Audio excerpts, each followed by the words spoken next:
ever tell you guys, I had one very funny experience on that. Really random thought right now, but says, bring up that movie, Here Comes the Boom. I go to check, here, let's back up. So this whole thing is being filmed in Boston, all right?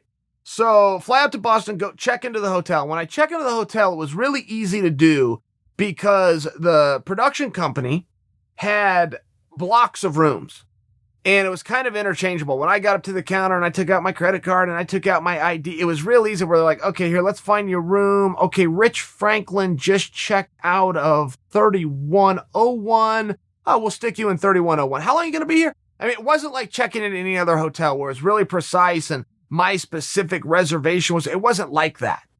And that's relevant to the story, and I'll get to that in a moment, but I go and I check into the room and I kind of realize, okay, this is how it works. And this is more of a dorm room situation. Anybody's coming, anybody's going, and the production house just has this picked up, and it's just a matter of who's got a key and a clean bed. So when I go to check out, I'm there about 4 or 5 days. When I go to check out, I'm dealing with this gal, and when I'm checking out, I say to her, and it's very important now that I've learned the process, that these rooms are interchangeable, that anybody can come in and anybody can come out, and it's not fully under the computer system. What I'm worried about is my credit card for incidentals.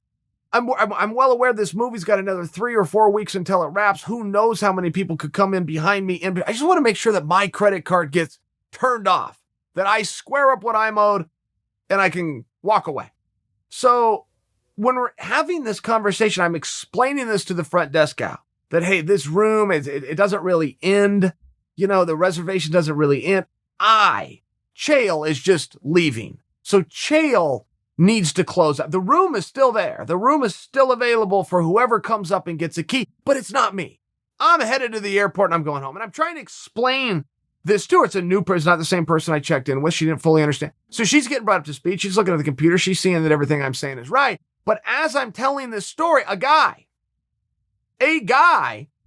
overhears this whole thing and says, oh, great. Can I have that room? So I look over at him and go, hey, I don't care who has it. And I go back to the gal. I just want to make sure I'm checked out of it. Now, I, of course, did not. This was a stranger. He was giving an offhanded remark because he was standing there and heard this unique conversation I was having. I had an offhanded remark that I didn't really mean any more than hello. I felt like he had just said hi in a certain way, and I had just said hello back. I did not know we had an actual deal that we had just made. How do I find out we did? Because I return home and a week later, I get a call from the production company that says, hey, Chael, before you left the hotel, did you give your room to somebody else? Well, I've never been to Boston in my life. I don't know anyone in Boston. I don't have a friend in Boston. I didn't make a friend. What was that? The answer is no, but to go even further, no, I wouldn't even have anyone to give the room to. It dawns on me.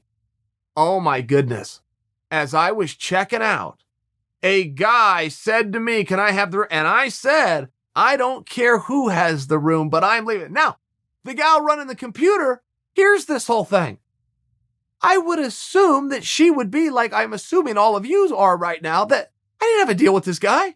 I didn't really give him my room. Yes, he did say, could I have the room? And yes, I did say he could have, but I don't know. This wasn't real.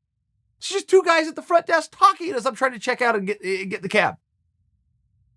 I think that guy went into my room. I think that I must have left and the guy said, hey, you heard him. Anyone could have the room. That's me. And I think she must have printed him off a card and given it to him. Funny story. Weird how that happens.